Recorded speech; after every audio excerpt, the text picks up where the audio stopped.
Hello everyone. तो कैसे हैं आप लोग? आई होप कि आप सब बढ़िया होंगे। तो एक बार मैं फिर हाजिर हूँ अपने सफर को आगे बढ़ाने के लिए। तो आज का क्लास स्टार्ट होने से पहले मस्त होके बैठिएगा, चौड़े होके बैठिएगा, स्ट्रेस फ्री होके बैठिएगा, क्योंकि एक बार फिर तुम्हारे भाई की क्लास है।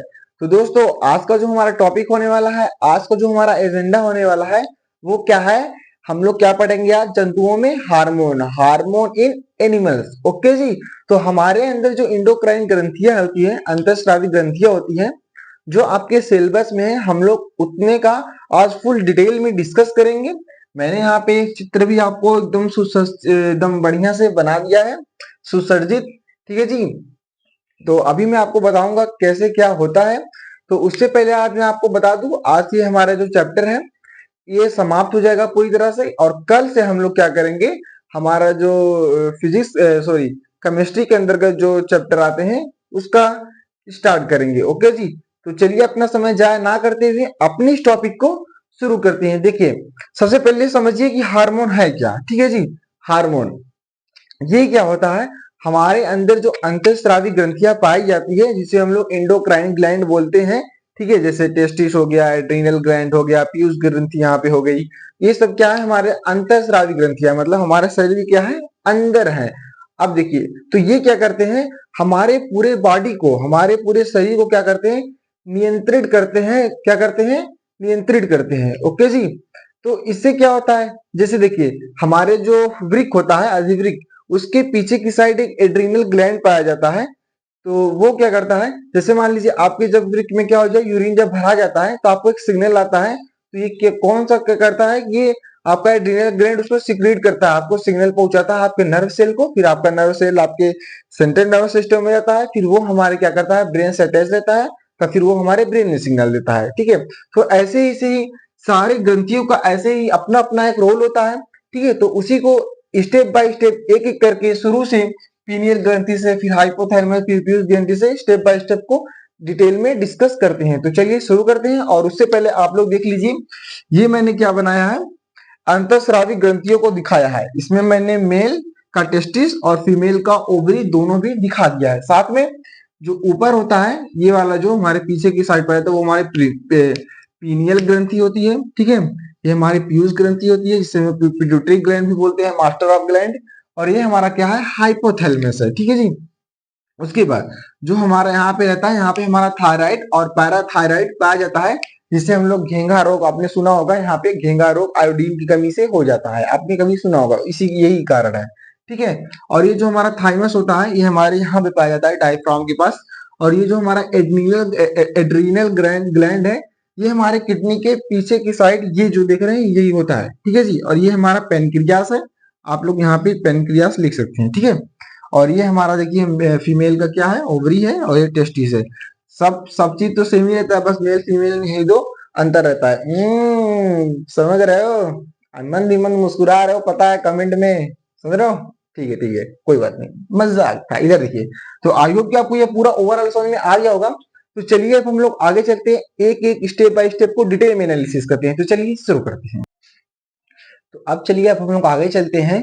ठीक है। स्टार्टिंग से पीनियल ग्रंथि से, फिर हाइपोथायराइड, इसको पहले दो को कवर करते हैं, फिर इन सबको भी एक एक करके कवर करेंगे। तो चलिए शुरू करते हैं। देखिए, जो हमारा पीनियल ग्रंथि होती है, जिसे हम लोग पाइनियल ग्लैंड भी बोलते हैं, ये क्या होता है, ये मस्तिष्क में उपस्थित एक छोटी सी ग्रंथि होती है। इधर देखिए, ये क्या है, छोटी सी ग्रंथि है। ठीक है। ये वाला पार्ट जो मैंने चरकोना से बनाया है, यहाँ पीछे से। ठीक है जी। छोटी सी ग्रंथि होती है। मैंने इसलिए साइड में लिखा हूँ, जरा आप डायग्राम को देखकर उसे एनालिसिस भी कर पाए। ओके जी। देखिए, छोटी सी ग्रंथि है जो मेलाटोनिन, देखिए मेलाटोनिन नामक क्या करता है, ये हार्मोन सिक्रेट करता है। सिक्रेट मतलब उत्पादन करता है। और इससे क्या होता है, नींद आना तथा जगाने के चक्र में, जो हम लोग नींद आते हुए भी जागते रहते हैं, उसको क्या करता है, ये नियंत्रित करता है। आई होप कि आपको ये समझ में आ गया होगा। अब दूसरा देखिए क्या है, हाइपोथैलेमस। ये देखिए हाइपोथैलेमस। ठीक है। इसके ऊपर वाला जो भाग रहता है, इस हार्मोन की वजह से हमें भूख लगना, प्यास लगना, जानी कहते हैं, मुझे तो प्यास लग गया है, ऐसे करते हैं ना, ठीक है, प्यास लगना तथा हमारे शरीर के तापमान को यह क्या करता है, नियंत्रित करता है। तापमान बोलने का मतलब है बॉडी टेम्परेचर को नियंत्रित करता है। और जब इसका तापमान ज्यादा बढ़ जाता है तो हमें ऐसा लगता है कि हमें बुखार हो गया है। आई होप को पूरा क्लियर क्लियर आपको हो गया होगा, यहाँ तक समझ में आ गया हो तो वीडियो को लाइक करते हुए चैनल को सब्सक्राइब कर दिए, अपने दोस्तों के पास ये जरूर कीजिए। तो अब चलते हैं हम लोग आगे पीनियल ग्रंथि की ओर, सॉरी पीयूष ग्रंथि की ओर, जिसे हम लोग मास्टर ग्लैंड भी बोलते हैं। तो चलिए शुरू करते हैं। तो अब देखिए, अब हम लोग आगे चलते हैं।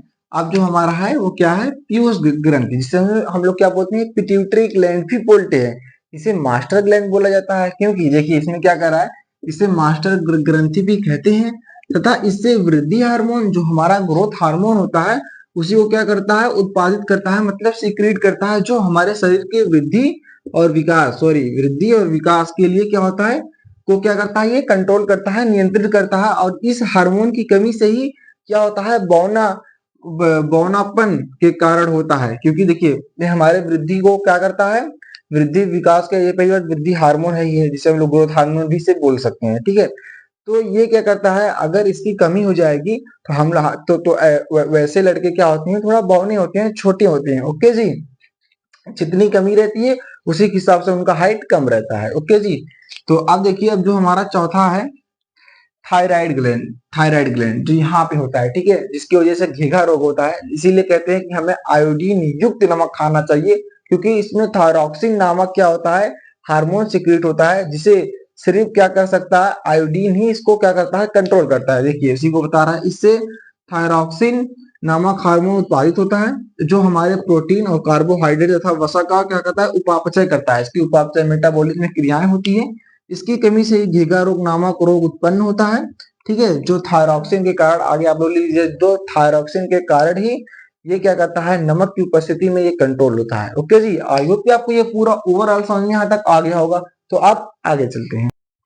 तो अब देखिए, अब हम लोग आगे चलते हैं। अब जो हमारा पांचवा है थाइमस और क्या है, एड्रीनल ग्लैंड, इसके बारे में हम लोग और आगे डिटेल में डिस्कस करेंगे, क्योंकि इसमें पूरा नहीं आ पा रहा था। ठीक है, तो सबसे पहले हम लोग क्या देखेंगे, थाइमस ये वाला। ठीक है जी, तो ये क्या क्या कह रहा है, ग्रंथि के इस वजह से ही हमारा जो इम्यून सिस्टम रहता है, मतलब प्रतिरक्षा प्रणाली, जिसकी वजह से अपनी बॉडी को क्या करते हैं, सुरक्षित कर पाते हैं। वरना हमें कोई भी बैक्टीरिया या कोई भी जीवाणु हमारे अंदर प्रवेश करता, अगर हमारा इम्यून सिस्टम प्रतिरक्षा तंत्र स्ट्रॉन्ग नहीं रहता तो हम लोग जल्दी बीमार पड़ जाते हैं। ये उसी का क्या करता है, कंट्रोल करता है। देखिए इम्यून सिस्टम जिसे हम लोग बोलते हैं, हमारा प्रतिरक्षा प्रणाली इम्यून सिस्टम को क्या करता है, मजबूत करता है, स्ट्रॉन्ग करता है। ये बचपन में इसकी इसकी जो ग्लैंड होती है बहुत बड़ी रहती है, लेकिन जैसे जैसे हम लोग एल्डर स्टेज में आते रहते हैं, ये क्या हो जाती है, बहुत छोटी हो जाती है।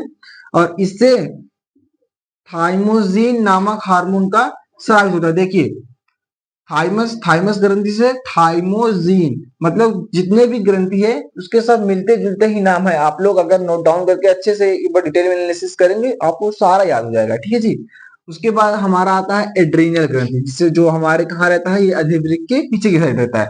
ये क्या कह रहा है, ये अधिवृक्क ग्रंथि से स्रावित एड्रेनलिन नामक हार्मोन उत्पादित होता है। ओके जी, और ये इस ग्रंथि के कार्य निम्न होते हैं, क्योंकि ये हमारे मांसपेशियों में भी होता है। ठीक है, इसकी मांसपेशियों में बहुत ज्यादा अहम रोल है। और ये हमारे हृदय के लिए भी इसकी गति को क्या करता है, तेज अप डाउन करता रहता है। ठीक है, तो इसको चलिए आराम से डिटेल में डिस्कस करते हैं। तो चलिए शुरू करते हैं।